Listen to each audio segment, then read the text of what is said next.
अस्सलामुअलैकुम बेटे, हम लोग अपना चैप्टर नंबर 1 स्टार्ट करने लगे हैं फर्स्ट ईयर फिज़िक्स के अंदर।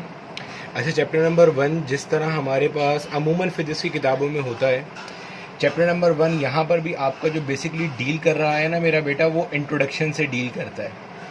मतलब आपने इस चैप्टर में क्या पढ़ना है, आपने इस चैप्टर के अंदर जो फिज़िक्स की बेसिक्स है ना मेरे बेटे, जो हमारी फिज़िक्स की बेसिक्स है ना, कि मतलब यूनिट्स कौन से होते हैं, क्वांटिटीज़ कौन सी होती हैं, फिज़िकल क्वांटिटीज़ कौन सी हैं, ड्राइव क्वांटिटीज़ कौन सी हैं, बेसिक क्वांटिटीज़ कौन सी हैं, डायमेंशंस क्या होती हैं, कौन कौन से हमारे मुस्लिम साइंटिस्ट थे, उनका क्या कंट्रीब्यूशन था, फिर आपके पास राउंडिंग ऑफ कैसे करते हैं, सिग्निफिकेंट फिगर्स कैसे मालूम करते हैं। तो मेरा बेटा ये हमारा इस चैप्टर नंबर 1 का स्कोप है। इंतहाई आसान चैप्टर है। इस चैप्टर से हार्डली कभी 1 या 2 MCQ बनते हैं, डायमेंशन के टॉपिक से बनते हैं। जहन में रखना ये बात, ठीक है। अच्छा, आपको नज़र आ रहा होगा,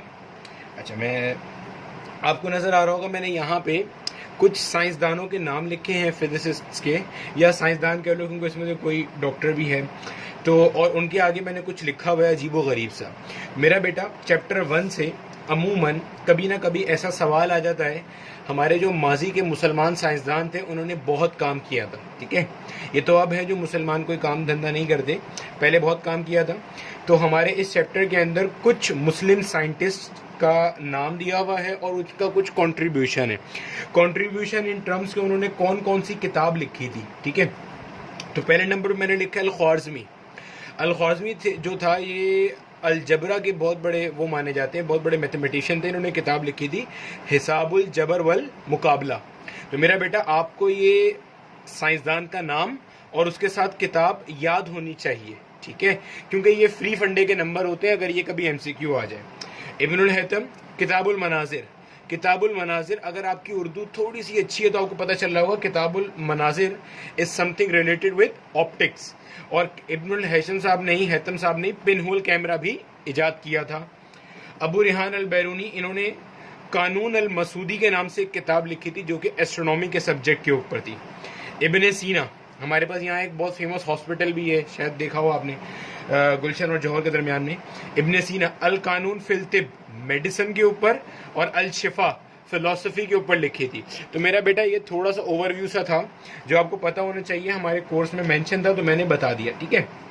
अब चलते हैं आगे। मेरा बेटा फिजिकल क्वांटिटीज क्या होती हैं, मैंने आपको वेक्टर्स पढ़ाते हुए भी बताया था।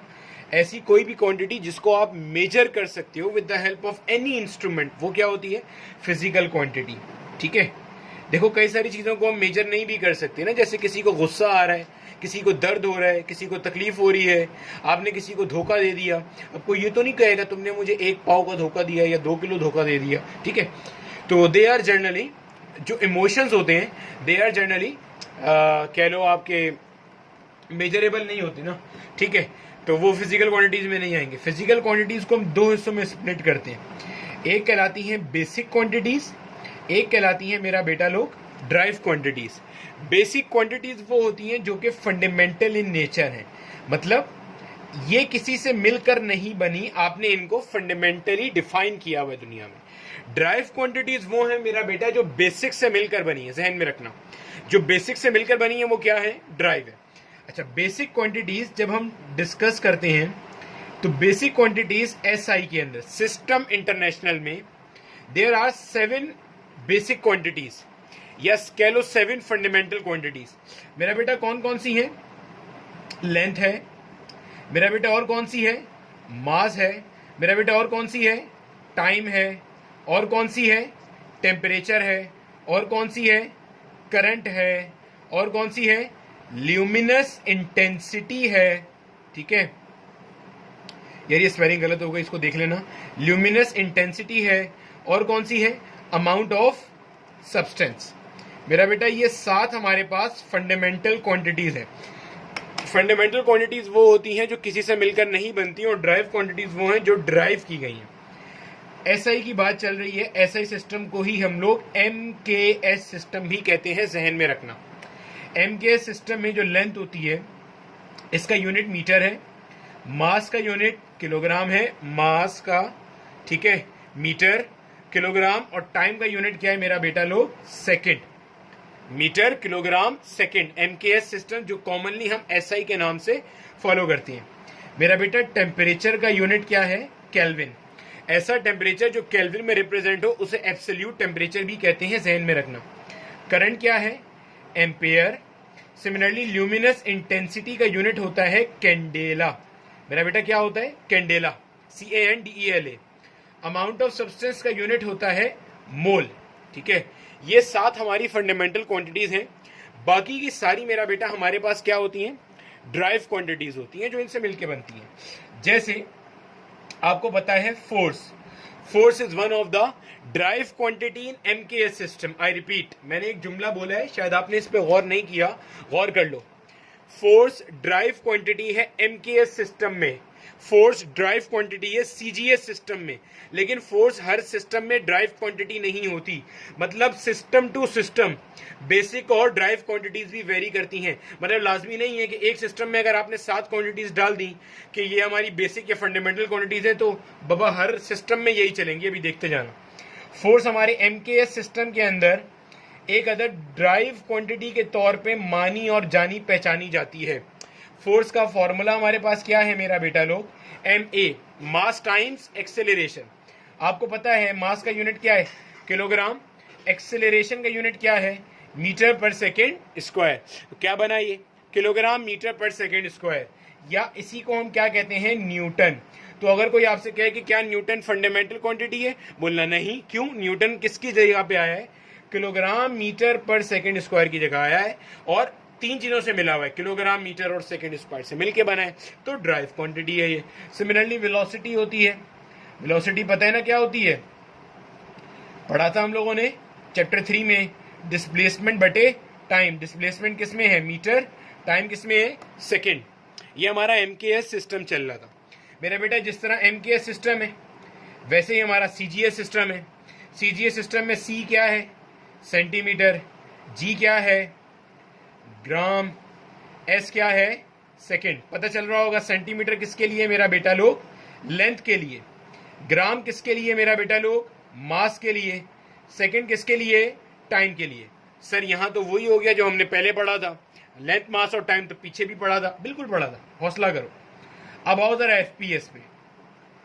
F है जिसको आप कहते हैं ना फीट, कि ये कमरा 10 फुट लंबा है, ये बंदे की हाइट 6 फीट है। अच्छा सॉरी, ये है P से मुराद मेरा बेटा है पाउंड। FT रिप्रेजेंट होता है, ये LB से रिप्रेजेंट होता है। S से मुराद मेरा बेटा है सेकेंड। अब देखो जरा, फीट या फुट, तो जाहिर सी बात है मेरा बेटा फुट किसके लिए होगा? लेंथ के लिए, डिस्टेंस के लिए ना। फुट 3 फीट लंबा, 4 फीट लंबा, 5 फीट लंबा बंदा, 6 फीट लंबी कोई जगह, 6 फीट का डिस्टेंस कवर है, तो फीट किसके लिए? लेंथ, सेम जो पहले भी था। सेकंड किसके लिए है? टाइम के लिए। मेरा बेटा पाउंड या मास के लिए नहीं है, अक्सर लोग भंड मार जाते हैं। पाउंड यहाँ पे किसके लिए है? फोर्स के लिए। अब गौर से देखो, अभी तक जो फोर्स था वो ड्राइव क्वांटिटी थी। MKS सिस्टम में फोर्स ड्राइव था, CGS में भी फोर्स ड्राइव होता है, जहन में रखना, चाहो तो लिख लेना। डाइन यूनिट होता है, डाइन CGS में फोर्स का यूनिट होता है जो कि ड्राइव है। कैसे आता है? MA से आता है। M का यूनिट क्या है? ग्राम। एक्सेलरेशन का क्या बनेगा? सेंटीमीटर पर सेकेंड स्क्वायर। तो ग्राम सेंटीमीटर पर सेकेंड स्क्वायर किसके बराबर लेते हैं? डाइन के बराबर लेते हैं। तो मेरा बेटा फोर्स MKS में ड्राइव था, CGS में भी ड्राइव था, लेकिन FPS में आके क्या हो गया?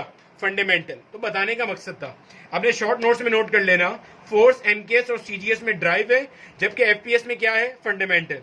दूसरा पॉइंट ये नोट करना, टाइम यहां भी देखो क्या है? सेकंड में। CGS में देखो टाइम किसमें है? सेकंड में। MKS में भी टाइम किसमें है? सेकंड में। टाइम वाहिद वो क्वांटिटी है जो तीनों सिस्टम में एक ही यूनिट रखती है, जबकि लेंथ देखो चेंज हो रही है। लेंथ यहाँ फीट में है, ऊपर सेंटीमीटर में, और उससे ऊपर मीटर में थी। ठीक है मेरा बेटा लोग, समझ आ गई यहां तक बात? चलो अब चलते हैं डायमेंशन निकालने।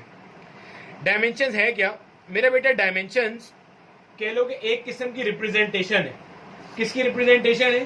फिजिकल क्वांटिटीज की रिप्रेजेंटेशन है। ठीक है, इस रिप्रेजेंटेशन से होता क्या है? हमें यह पता चल जाता है कि आपकी जो इक्वेशन है ये होमोजीनियस है या नहीं है। होमोजीनियस का मतलब है लेफ्ट हैंड साइड और राइट हैंड साइड बराबर है या नहीं है। ठीक है, चलो अभी समझने की कोशिश करते हैं ना, तुम्हें पल्ले पड़ जाएगी बात। डायमेंशन कैसे निकालते हैं पहले तो ये समझ लो भाई जरा।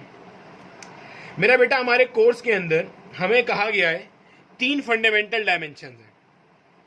मास, उसके लिए capital M, length capital L, time capital T. लेकिन जहन में रखना इन 3 के अलावा 4 और फंडामेंटल डायमेंशन हो सकती हैं।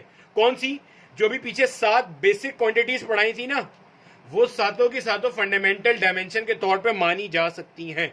यहां क्यों नहीं लिख रहा? क्योंकि हमारे कोर्स में इन्हीं 3 के ऊपर बात हुई हुई है, लेकिन मैं आपको उसको यूज करना सिखा दूंगा, टेंशन नहीं लेना, ठीक है। चलो देखो अब जरा, मास, लेंथ और टाइम। अब जरा समझो यहां पे किस बात से क्या मुराद है। जहां भी कहीं मास आया उसके लिए डायमेंशन में क्या यूज करेंगे? Capital M. जहां लेंथ आए क्या यूज करेंगे? Capital L. जहां टाइम आए क्या यूज करेंगे? Capital T. डायमेंशन निकालते कैसे हैं? सपोज करो मुझे वेलोसिटी की डायमेंशन निकालनी है। किसकी निकालनी है? वेलोसिटी। वेलोसिटी का फॉर्मूला क्या है? डिस्प्लेसमेंट बटे टाइम। डिस्प्लेसमेंट क्या होती है? एक सॉर्ट ऑफ लेंथ। तो क्या है डायमेंशन? एल। टाइम क्या है? टी। टी के ऊपर पावर क्या है? 1। ऊपर जाएगा तो -1। क्या बन गई? L T inverse. ये किसकी डायमेंशन हो गई? वेलोसिटी। चलो आगे देखो अब जरा। मेरा बेटा अब मुझे डायमेंशन निकालनी है एक्सेलरेशन की। किसकी निकालनी है? एक्सेलरेशन की। चलो एक्सेलरेशन। एक्सेलरेशन का फॉर्मूला क्या है? Velocity upon time. एक तरीका ये देखो, पहला तरीका, क्या वेलोसिटी की फंडामेंटल डायमेंशन आपको पता है? नहीं। देखो एल टी इनवर्स तो मैंने निकाल के दिखाई थी ना, ये फंडामेंटल नहीं है, फंडामेंटल 3 है, लेंथ, मास, टाइम। अगर तो आपको वेलोसिटी की याद है डायरेक्टली पुट कर लो, नहीं याद कोई टेंशन नहीं है। फॉर्मूले को तब तक खोलते जाओ जब तक कि वो फंडामेंटल में ना बच जाए। मतलब टाइम की फंडामेंटल डायमेंशन है, देखो ना किस किस की है? मास की है, लेंथ की है और टाइम की है, वेलोसिटी की नहीं है। तो मैंने 1/t को अलग कर लिया, वेलोसिटी को अलग लिख लिया। 1/t अलग हो गया, वेलोसिटी अलग हो गया, टेंशन ही खत्म। अब वेलोसिटी को इसके फॉर्मूले में ओपन कर दो, डिस्प्लेसमेंट अपॉन टाइम, ठीक है। अब देखो टाइम की डायमेंशन है, फंडामेंटल में है, टाइम की है, डिस्प्लेसमेंट की है, लेंथ डिस्प्लेसमेंट की डायमेंशन है।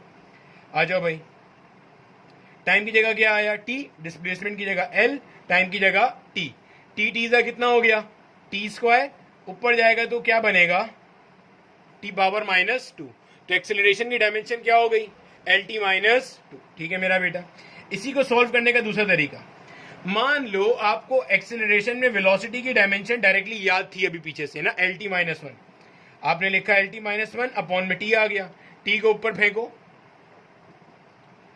टी पावर 1 है ना, ऊपर जाके क्या हो जाएगी? -1। Basis are same, powers add हो जाएंगी, क्या बन गया? L T -2। एक और तरीका, आपको मान लो एक्सेलरेशन का फॉर्मूला नहीं याद, लेकिन एक्सेलरेशन का यूनिट आपने बराबर वाले की कॉपी से झांक ली है, मीटर पर सेकेंड स्क्वायर। तो मीटर की जगह क्या आएगा? लेंथ, क्योंकि मीटर यूनिट किसका है? लेंथ का। सेकेंड किसका है? टाइम का। क्या बन जाएगा? ये टी स्क्वायर। क्या बन गया? ये एल टी -2। डायमेंशन आप चाहो तो यूनिट से निकाल सकते हो, डायमेंशन आप चाहो तो फॉर्मूले से निकाल सकते हो।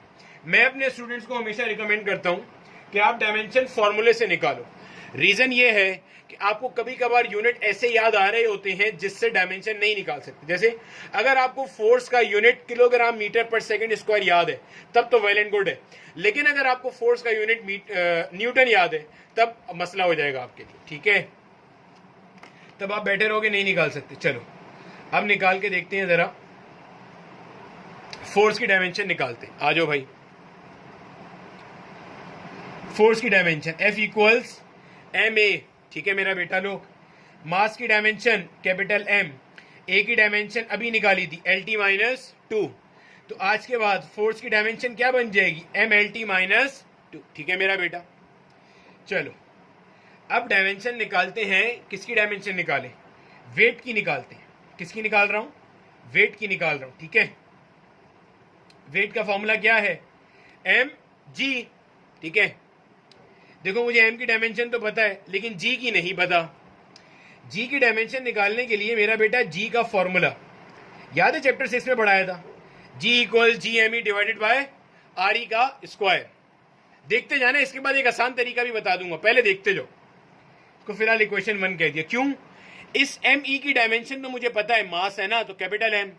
आर ई की भी पता है, आर ई क्या है? रेडियस। रेडियस क्या होता है? डिस्टेंस। डिस्टेंस की डायमेंशन क्या है? लेंथ। लेकिन इस कैपिटल जी की नहीं पता। चलो, आपको याद है F equals G m1 m2 upon R square. यहां से जी की निकालेंगे, इस जी को अकेला करो। G equals F multiply by R square बटा m1 इंटू m2। ठीक है मेरा बेटा लोग, एफ की डायमेंशन क्या थी? mlt minus 2। आर क्या है? Distance between the centre of the bodies. Chapter number 6 में बढ़ाया था, यूट्यूब पे मौजूद है, देख लो। डिस्टेंस की डायमेंशन क्या है? एल, ऊपर स्क्वायर आ गया। मास पहले m1 का, मास दूसरे m1 का। एक m से एक m क्या हो गया? कैंसिल। मेरा बेटा ये m ऊपर गया, m की power -1, l into L square, L cube T minus 2। ये डायमेंशन किसकी निकाली? कैपिटल जी की। ठीक है, अब यहां लाके पुट कर देते हैं इसको जरा। देखो भाई, g इक्वल्स कैपिटल जी की डायमेंशन कितनी आई? m power -1, L cube T power -2। ठीक है, एम ई की जगह क्या आ गया? मेरा बेटा ये किस में पुट कर रहा हूं? g equals G M E upon R E square. मेरा बेटा इसमें पुट कर रहा हूं, और से देखते जाओ। अपॉन में क्या है? R E. आर ई क्या है? रेडियस ऑफ अर्थ, यानी कि डिस्टेंस है। एल स्क्वायर, एल स्क्वायर से एल क्यूब कैंसिल हो गया, ऊपर एक एल बच गया। m -1 और m, पावर क्या है? -1, पावर क्या है? +1। बेसिस आर सेम, पावर्स को ऐड कर लो। ठीक है, क्या बनेगी? पावर 0। -1 + 1 क्या हो गया? 0। L T -2। तो मेरा बेटा m की पावर 0 है। किसी भी चीज पे पावर 0 क्या बन जाता है? वो 1। अपने पास शॉर्ट नोट में नोट कर लेना, किसी भी चीज पे पावर 0 क्या बन जाता है? 1। तो चाहो तो ऐसे ना लिखो, डायरेक्टली क्या लिख लो? L T -2। ठीक है मेरा बेटा, ये क्यों निकालना पड़ा? क्योंकि हम यहाँ पे वेट की डायमेंशन निकाल रहे थे। एम जी, एम कितना है? कैपिटल एम, क्योंकि मास है। जी क्या निकाला है? L T -2। ठीक है, तो क्या बन गया ये? M L T -2। तो वेट की और फोर्स की डायमेंशन देखना जरा कैसी आई है? सेम आई है कि नहीं आई? आई है ना? अपने शॉर्ट नोट में लिख लेना। क्या? ऐसी तमाम क्वांटिटीज जो एक ही खानदान से बिलोंग करती हैं, उनकी डायमेंशन हमेशा सेम आएंगी। निकाल के लंबी करने की जरूरत है ही नहीं। मतलब मेरा बेटा फोर्स, फोर्स का यूनिट क्या होता है? न्यूटन। सिमिलरली वेट, वेट का यूनिट क्या है? Newton. Similarly normal reaction, unit क्या है? Newton. Similarly tension in string, unit क्या है? न्यूटन। तो जिस जिसका यूनिट न्यूटन होगा उस सब की डायमेंशन क्या आएगी? mlt -2। नोट कर लोगे अपने पास कि ऐसी तमाम फिजिकल क्वांटिटीज जिनका यूनिट सेम है, उनकी डायमेंशन भी कैसी आती है? सेम। ज़हन में रखना, आपके पास बतानी ना पड़े। चलो एक और कॉन्सेप्ट देते हैं। वर्क डन का फॉर्मूला पढ़ा था, एफ डी कॉस थीटा। याद है ना? वर्क डन क्या होता है? वर्क डन होता है dot product of force and displacement. जब ओपन करोगे तो F D cos theta. W force की डायमेंशन एम एल टी -2, अभी तो पढ़ाई है, निकाली है। डी डिस्टेंस की डायमेंशन लेंथ। कॉस थीटा की कोई डायमेंशन नहीं होती तो 1 लेते हैं। क्यों? जितने भी आपके नंबर्स होते हैं they are dimensionless. Numbers are dimensionless. तो साइन थीटा, कॉस थीटा, ये जो थीटा वाले सारे फिगर्स होते हैं ना, दे ऑल आर डायमेंशनलेस। जहन में रखना, इनकी डायमेंशन नहीं होती। अपने बार लिख लेना, जितनी न्यूमेरिक वैल्यूज हैं दे आर डायमेंशनलेस। कहीं 2 पाई आ रहा है, कहीं 2 आ रहा है, कहीं 3 आ रहा है, कहीं 4 पाई आ रहा है, दे आर डायमेंशनलेस। ठीक है, तो क्या बन गया ये? M L square T -2। ये किसकी डायमेंशन है? वर्क डन की आई है। चलो भाई, टॉर्क का फॉर्मूला पढ़ाया था, एफ डी, चैप्टर 5 की वीडियो। एफ क्या आ गया? M L T -2। डी क्या आ गया? एल। क्या बना? M L square T -2। तो टॉर्क और वर्क डन दोनों का चूंकि यूनिट सेम होता है, न्यूटन मीटर, इसलिए दोनों की डायमेंशन भी कैसी आ रही है मेरा बेटा? सेम आ रही है। पहले पढ़ा, डायमेंशन निकालना आया। ठीक है, तो डायमेंशन निकालना हमने सीखा। अच्छा चलो, अब एक और चीज की डायमेंशन निकालते हैं। अमूमन हमारे पास जो करंट होता है ना मेरा बेटा, करंट चूंकि फंडामेंटल में से, इसलिए इसकी डायमेंशन को हम ए लेते हैं। एम्पेयर से लिया हुआ है ए। फॉर्मूला पता है आपको, I equals Q upon T. तो अगर मैं बोलूं चार्ज की डायमेंशन निकाल के दो तो Q will be equal to I multiply by T. मेरा बेटा करंट क्या है? एम्पेयर। टाइम क्या है? T। तो Q की डायमेंशन क्या हुई? A into T. जब आप इसको नेट पे देखोगे ना तो बहुत सारे लोग करंट को फंडामेंटल नहीं लेते, वो चार्ज को फंडामेंटल लेते हैं। अगर चार्ज को फंडामेंटल मान लूं, अगर मैं कहता हूं चार्ज मेरा फंडामेंटल है यानी कि Q, तो करंट की डायमेंशन क्या हो जाएगी? Q अपॉन कैपिटल T यानी कि Q इंटू टी इनवर्स। लेकिन हम अपने कोर्स में ये नहीं करेंगे, हम करंट को फंडामेंटल मान के चलेंगे। लेकिन अगर आपका एग्जामिनर दे दे तो आप देख लोगे कैसे, ऑप्शन देख के पता चल जाएगा। अगर Q फंडामेंटल लिया हुआ है तो ऑप्शन में Q चल रहा होगा, करंट फंडामेंटल लिया हुआ है तो ऑप्शन में A चल रहा होगा। ठीक है मेरा बेटा, कोई टेंशन यहां तक? सिमिलरली अगर रेजिस्टेंस की डायमेंशन निकालनी हो, निकाल सकते हैं ना या नहीं निकाल सकते? निकाल सकते हैं, चलो निकालते हैं। V equals I R, R equals V बटे आई। ये फॉर्मूला हो गया हमारे पास। आपको याद है पोटेंशियल का एक फॉर्मूला होता है work done per unit charge. ये आप चैप्टर नंबर 12 में पढ़ोगे, जो लोग मुझसे पढ़ रहे हैं मैं पढ़ाऊंगा। वर्क डन की डायमेंशन क्या होती है? F इंटू डी से आएगी, अपॉन में आ गया Q। मेरा बेटा फोर्स की डायमेंशन क्या है? MLT minus 2। D डिस्टेंस क्या डायमेंशन है? L। चार्ज की डायमेंशन अभी निकाली थी A इंटू टी। ठीक है, सॉल्व करो, V की डायमेंशन आएगी ML स्क्वायर, A ऊपर गया A की पावर -1, M L स्क्वायर, और T ऊपर जाएगा तो T की पावर -3। ये किसकी आ गई मेरा बेटा?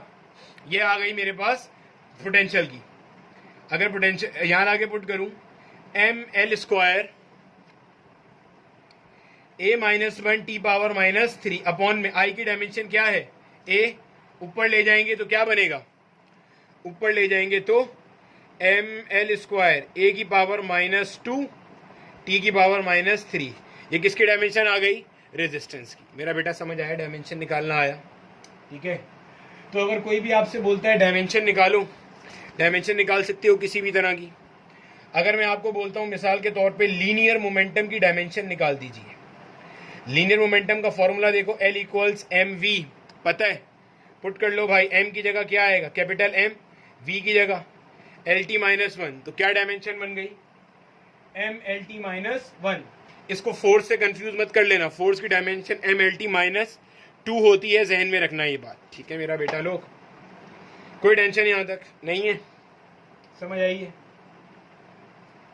ठीक है, अगर मैं कहता हूं एरिया की डायमेंशन निकालो, ठीक है, एरिया क्या है? Length multiply by breath.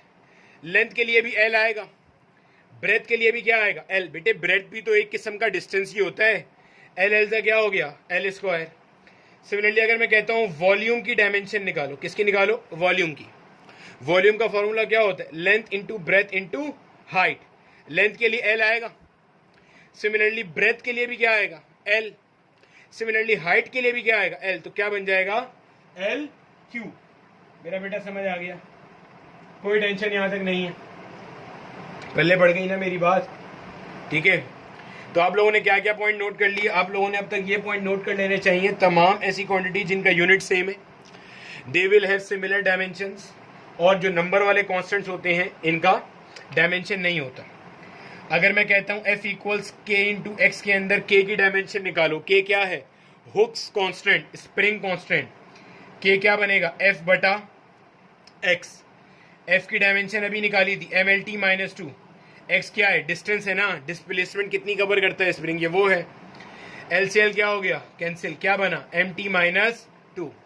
जहन में रखना, मैंने कहीं ये नहीं कहा कि सारे कांस्टेंट की डायमेंशन नहीं होती। देखो इस स्प्रिंग कांस्टेंट की डायमेंशन निकाली है, और थोड़ा पीछे अभी पढ़ाया था कैपिटल G की डायमेंशन भी निकाली थी। तो मैंने कहा ऐसे कांस्टेंट जो न्यूमेरिकल्स में होते हैं, नंबर्स में होते हैं, 2 pi 4 pi 1 sine theta cos theta, they are dimensionless. इनकी जगह पे क्या लगाते हैं? 1 लगाते। ठीक है, समझ आ गई मेरा बेटा? चलो एक काम और करते हैं जरा। अल्लाहू अकबर।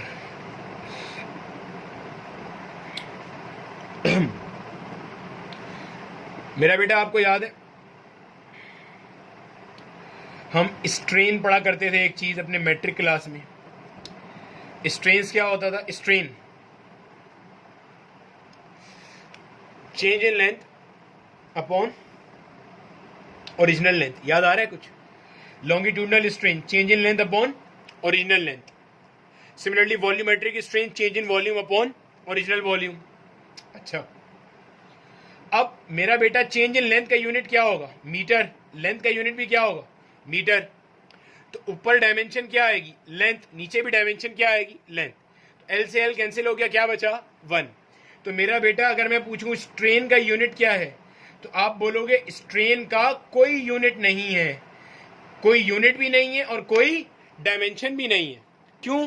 क्योंकि ये रेशियो है बिटवीन टू सिमिलर क्वांटिटीज। तो शॉर्ट नोट्स में लिख लेना बड़ा बड़ा कि all those quantities that are basically unitless they are also dimensionless. ऐसी तमाम क्वांटिटी जिनका यूनिट नहीं है उनका डायमेंशन भी नहीं है। तो ऐसी तमाम क्वांटिटी जो कि रेशियो है between two similar quantities they are unitless as well as dimensionless. जैसे अगर मैं कहता हूं रिफ्रैक्टिव इंडेक्स, अगर मैं क्या कहता हूं? Refractive index. रिफ्रैक्टिव इंडेक्स का फॉर्मूला याद है? Sine angle I divided by sine angle R. Angle of incidence बटे एंगल ऑफ रिफ्रैक्शन। साइन का भी डायमेंशन 1 होता है, इधर भी 1 है, तो 1 बटे 1 क्या होगा? 1। या किसी को रिफ्रैक्टिव इंडेक्स का दूसरा फॉर्मूला याद आ रहा है? याद है, पढ़ा था आप लोगों ने? Velocity of light in that medium divided by velocity of light in air. याद आ रहा है? पढ़ा था ये सब हमने, सही है। तो ऊपर भी वेलोसिटी, नीचे भी वेलोसिटी, ऊपर भी एलटी इनवर्स, नीचे भी एलटी इनवर्स। तो रिफ्रैक्टिव इंडेक्स का कोई डायमेंशन नहीं होगा। सिमिलरली अगर मैं आपको बोलूं कि मुझे डायमेंशन निकाल के दो, इसका ये क्या है? Mu, coefficient of friction. याद है? F इक्वल्स म्यू आर, पढ़ा था ना चैप्टर 3 में। तो म्यू क्या बन जाएगा? F बटा आर। F क्या है? Force of friction. इस फोर्स ऑफ फ्रिक्शन का यूनिट क्या है? न्यूटन। नीचे क्या है? Normal reaction. इस नॉर्मल रिएक्शन का यूनिट भी क्या है भाई? न्यूटन। ऊपर भी सेम यूनिट, नीचे भी सेम यूनिट, क्या बन गया? 1। तो कोफिशिएंट ऑफ फ्रिक्शन भी क्या है? Unitless, dimensionless. All such quantities that are unitless are also dimensionless. ठीक है मेरा बेटा, ज़हन में रखना। चलो, अब जो मैंने स्टार्ट में एक बात की थी ना, क्या बात? ये जो डायमेंशन है ये होमोजेनिटी बताने के काम आता है। जरा इसको समझो अब जरा। T equals 2 pi under root l upon g. मुझे ये देखना है कि क्या ये इक्वेशन होमोजीनियस है या नहीं है। समझना जरा। होमोजीनियस तब होगी जब लेफ्ट हैंड साइड की डायमेंशन और राइट हैंड साइड की डायमेंशन बराबर होगी। देखो जरा भाई, टाइम, अगर मैं लेफ्ट हैंड साइड की बात करूं, लेफ्ट हैंड साइड पे क्या लिखा हुआ है? टी लिखा हुआ है। टी का मतलब क्या है? टाइम। टाइम के लिए डायमेंशन में क्या आता है? Capital T. मतलब आसान भाषा में लेफ्ट साइड पे क्या आ रहा है? टी। अगर राइट साइड में इस पूरी चीज की डायमेंशन कैपिटल टी आती है तब तो इक्वेशन होमोजीनियस है, अदरवाइज इक्वेशन होमोजीनियस नहीं। देखो भाई, 2 pi under root l upon g. 2 pi numbers हैं, डायमेंशन लेस से क्या लिख दिया? 1। रूट एज इट इज आया। एल क्या है? लेंथ। ये फॉर्मूला किसका है? Time period of simple pendulum. अभी अगला चैप्टर 8 पढ़ेंगे, देख लेना उसमें। एल आ गया। ग्रेविटेशनल एक्सेलरेशन, जितनी भी किस्म की एक्सेलरेशन होंगी सबका डायमेंशन वही होगा जो कि एक्सेलरेशन का होता है, अभी निकाला था। एल टी माइनस 2, एल से एल क्या हो गया? कैंसिल। टी की पावर -2 है, ऊपर जाएगा तो क्या बनेगा? टी की पावर +2। स्क्वायर से रूट कैंसिल, क्या बना? टी। चेक करो, डायमेंशन से डायमेंशन मैच कर रही है? कर रही है। तो मेरा बेटा जब भी कोई नया फॉर्मूला बनता है, जब भी कोई नई इक्वेशन बनती है, तो ये डायमेंशन हम यूज करते हैं in order to evaluate the fact whether the given dimensions are homogeneously correct, whether the given equations are homogeneously correct or not। ठीक है मेरा बेटा, समझ आइए। इससे से रिलेटेड पास्ट ईयर में एक एमसीक्यू भी आया था जो मैं पास्ट ईयर में इंशाल्लाह आप लोगों के साथ डिस्कस कर लूंगा, देख लेना। ठीक है, समझ आ गई है? अच्छा, एक चीज और ध्यान में रखना, चलो उसको एक और उससे करते हैं।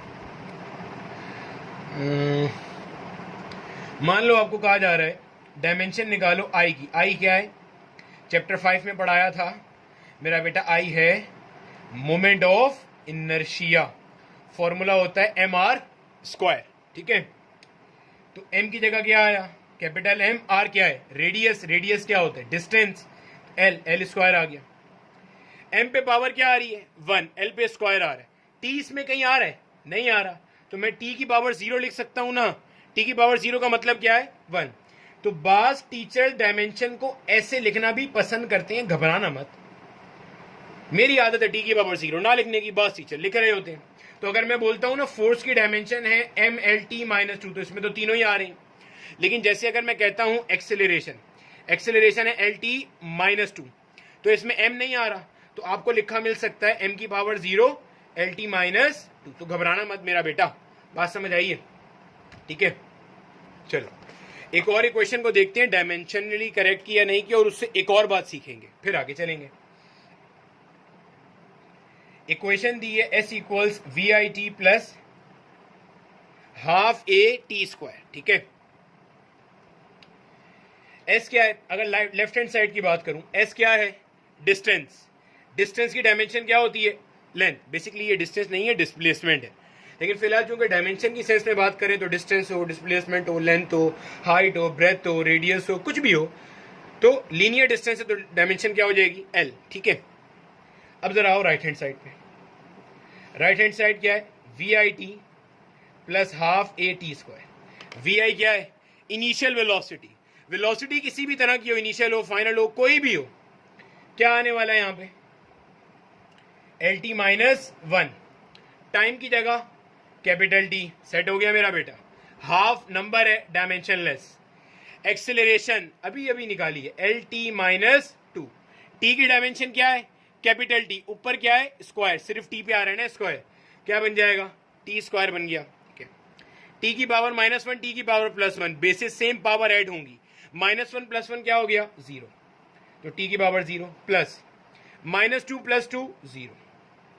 अब जरा यहां पे एक बात समझ लेना अच्छे से, जब भी दो डायमेंशंस को ऐड करो और दोनों डायमेंशन एक जैसी हैं, पहली बात तो जब भी दो डायमेंशन ऐड होंगी, ऐड ही तब होंगी, ऐड या सब्ट्रैक्ट।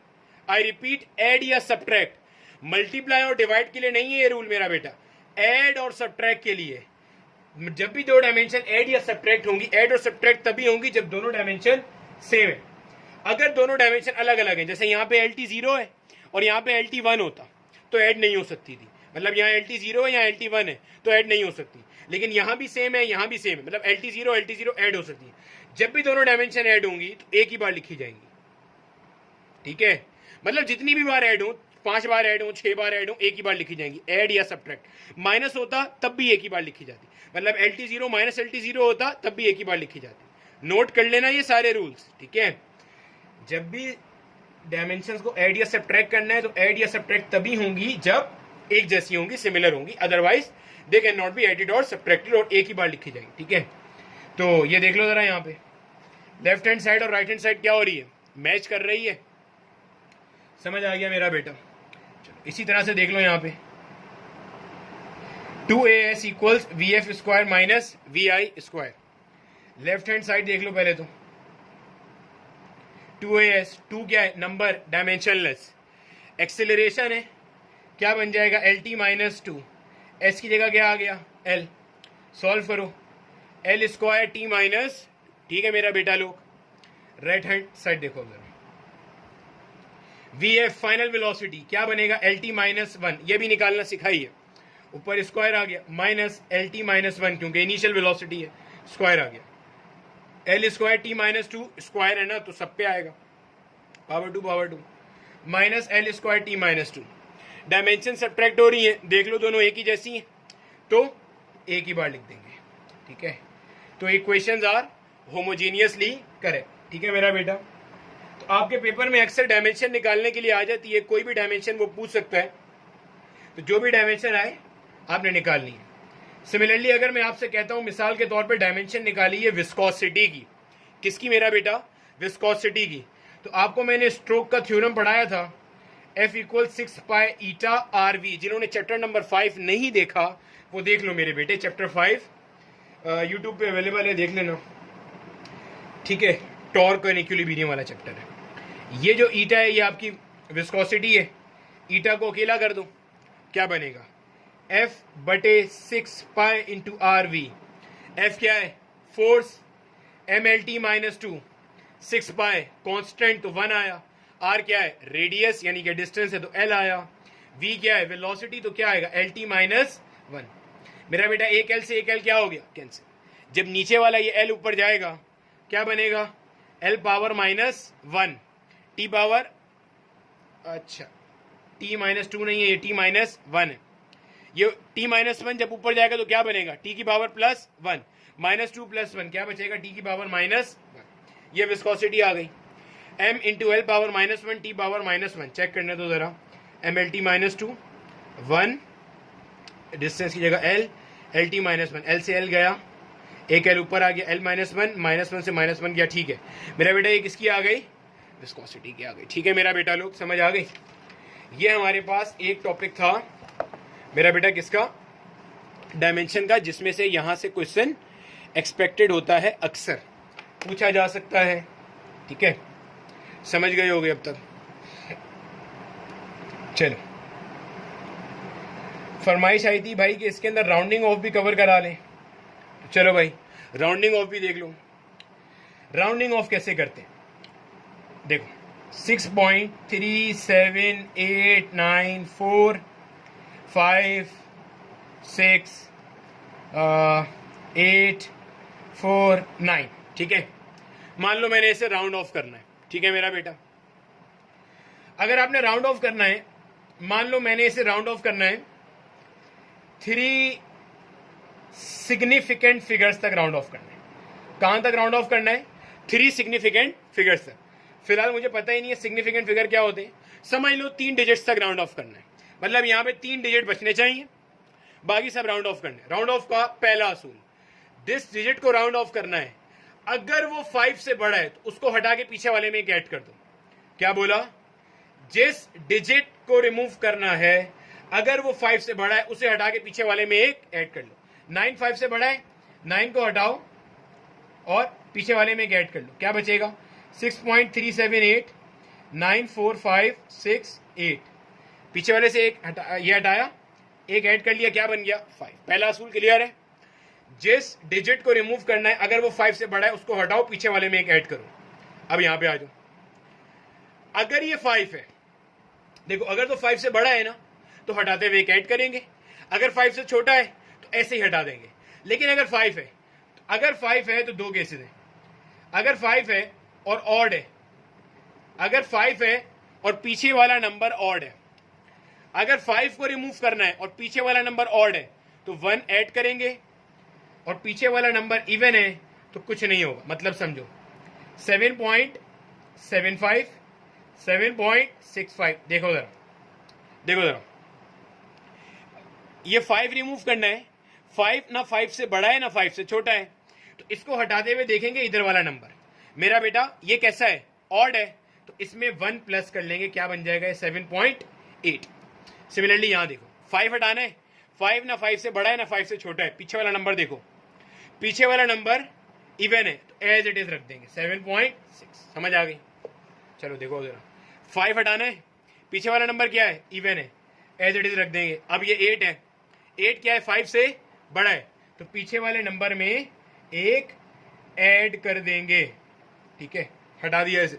इसे हटाना है, 5 से बड़ा है, पीछे वाले में एक ऐड कर दो, बिल्कुल सिंपल। 5 से बड़ा है, पीछे वाले में एक ऐड कर दो भाई, 6.3789 ऐड कर दिया 5, ठीक है मेरा बेटा। 5 है ना, ठीक है। पीछे वाला नंबर क्या है, ऑड, 5 हो पीछे वाला नंबर ऑड हो तो एक क्या करते हैं, ऐड करते हैं। 9 में ऐड करूंगा तो क्या बनेगा 10 बनेगा ना भाई, 89 है ना, 9 में एक ऐड करूंगा तो 10, 0 यहीं रहेगा, 1 यहां चला जाएगा, तो 6.379 बन जाएगा। ये समझ आया मेरा बेटा। 5 से बड़ा है तो पीछे वाले में ऐड कर लो, 6.38, ये आ गया 3 सिग्निफिकेंट फिगर्स। मेरा बेटा समझ आया होगा, ये हमारा राउंडिंग ऑफ, ठीक है, समझ आ गई बेटे लोग। अब आ जाओ सिग्निफिकेंट फिगर्स। इधर से भी एक सवाल आता है, कभी कभार आ जाता है, कभी कभार नहीं आता। देख लो भाई, बकरी सा टॉपिक है, अमूमन आपको ये केमिस्ट्री में पढ़ा दिया जाता है, लेकिन चलो मैंने तो अपनी वीडियो पूरी करनी है इसलिए मैं जरूर पढ़ाऊंगा। देख लो भाई, आपके पास जितने भी नॉन जीरो नंबर्स हैं, जितने भी नॉन जीरो नंबर्स हैं, ये सारे सिग्निफिकेंट हैं। जितने भी नॉन जीरो नंबर्स हैं दे आर सिग्निफिकेंट। जितने भी जीरोज हैं दे आर नॉन सिग्निफिकेंट। पहला असूल क्लियर है। नॉन जीरो नंबर क्या है? सिग्निफिकेंट। जीरोज क्या है? Non significant. ये पहला असूल है। मतलब अगर मैं लिखता हूं 7000 तो ये 3 जीरो नॉन सिग्निफिकेंट है। मतलब all the zeros on the right hand side of a non zero number are non significant. चाहो तो नोट डाउन कर लेना। All the zeros on the right hand side of a non zero number are non significant. इसके अंदर significant figure कितना है? 1। अगर मैं लिखता हूं 80, कितना है? 1। Zero on the right hand side of a non zero number are non significant. ठीक है। अगर मैं लिखता हूं 090 तब भी कितना है? 1, क्योंकि जीरो ऑन द लेफ्ट या zero on the right of a non zero number are non significant. मैं लिखता हूं 000 9000 कितने सिग्निफिकेंट है? 1। सही है। मैं लिखता हूं 900000, जितने मर्जी लगा लो, सिग्निफिकेंट फिगर कितने हैं? 1। समझ आया? पल्ले पड़ गया। Rule number 2, zeros that are sandwiched, that are, भाई ये स्पेलिंग देख लेना, आपके भाई की स्पेलिंग बहुत बड़ी हुई है। that are sandwiched between non zero numbers are significant। ऐसे जीरो जो कि नॉन जीरो के दरमियान में आएंगे they are significant. 3003 significant figures are 4, क्योंकि ये दो जीरो इन दो नंबर्स के दरमियान में आ रहे हैं। ठीक है। सिमिलरली 04040, इसमें सिग्निफिकेंट ये नहीं है, ये भी नहीं है, बट ये वाला क्या है? सिग्निफिकेंट, क्योंकि ये दो नॉन जीरो के दरमियान में आ रहे हैं, तो 3 हो गया। सिमिलरली 405060, कौन सा जीरो सिग्निफिकेंट है? ये सिग्निफिकेंट है, ये भी है, ये भी है, ये नहीं है। 1 2 3 4 5 सिग्निफिकेंट फिगर्स। ठीक है मेरा बेटा लोग। 700 7001 सब सिग्निफिकेंट 5। ठीक है। यहां जीरो लगा दो तब भी 5 सिग्निफिकेंट। समझ आ गया? चलो, अगर यहां पे लिखता हूं ना 0.001, अगर डेसिमल से पीछे नॉन जीरो नंबर आ रहा है, अगर डेसिमल से पीछे नॉन जीरो नंबर आ रहा है तो ये सारे जीरोस नॉन सिग्निफिकेंट होंगे टिल द टाइम कोई सिग्निफिकेंट नंबर ना आ जाए। अब देखो, यहां पे ये एक ही सिग्निफिकेंट नंबर है, लेकिन अगर मैं इसी को ऐसे लिखूं 0.0010, अब ये वाला जो जीरो है ये सिग्निफिकेंट है क्योंकि ये डेसिमल में नॉन जीरो नंबर के बाद आ रहा है। जहन में रखना ये बात, डेसिमल में नॉन जीरो नंबर के बाद जो भी जीरो आएगा वो सिग्निफिकेंट है। अगर मैं लिखता हूं 2.3000, ये सारे जीरो सिग्निफिकेंट है क्योंकि ये डेसिमल में या फ्रैक्शनल नंबर में आ रहे हैं। Keep that thing in mind. 1 2 3 4 5 6 या 6। ठीक है। अगर मैं लिखता हूं 0.050, ये 2 नंबर होंगे। ठीक है। अगर मैं लिखता हूं 0.9001, कितने होंगे? 4। मैं लिखता हूं 9.17606, 1 2 3 4 5। ठीक है मेरा बेटा, पहले पढ़ गई यहां तक बातें सारी कि कौन कौन से हमारे नंबर सिग्निफिकेंट हैं और कौन कौन से नंबर हमारे सिग्निफिकेंट नहीं है। यहां से अक्सर हमारे पास क्वेश्चन बनता है और वो आपसे कुछ भी पूछ लेता है कि कौन से नंबर आपके सिग्निफिकेंट हैं और कौन से नंबर आपके सिग्निफिकेंट नहीं है। जहन में रखना। ठीक है। 10 की पावर्स को सिग्निफिकेंट में कंसीडर नहीं करते। अगर लिखा हुआ है ना 80 × 10 की पावर 5, इसको कंसीडर नहीं करेंगे। यहां पे इसी को देखोगे, सिग्निफिकेंट फिगर्स कितने हैं? 1। ठीक है मेरा बेटा, पल्ले पड़ गया, कोई टेंशन यहां तक। तो भाई ये हमारा चैप्टर नंबर 1 था। इससे जितना कुछ आता है मैंने वो सब डिस्कस कर लिया। ठीक है। नेक्स्ट वीडियो में इंशाल्लाह आगे चलेंगे। चलो, तब तक के लिए मेरा बेटा ऑल द बेस्ट, और मुझे कमेंट करके बता ज़रूर देना कि भाई समझ में आया है या नहीं आया, बहुत तेज़ जा रहा हूँ। ठीक है, मुझे बता देना। ठीक है मेरा बेटा।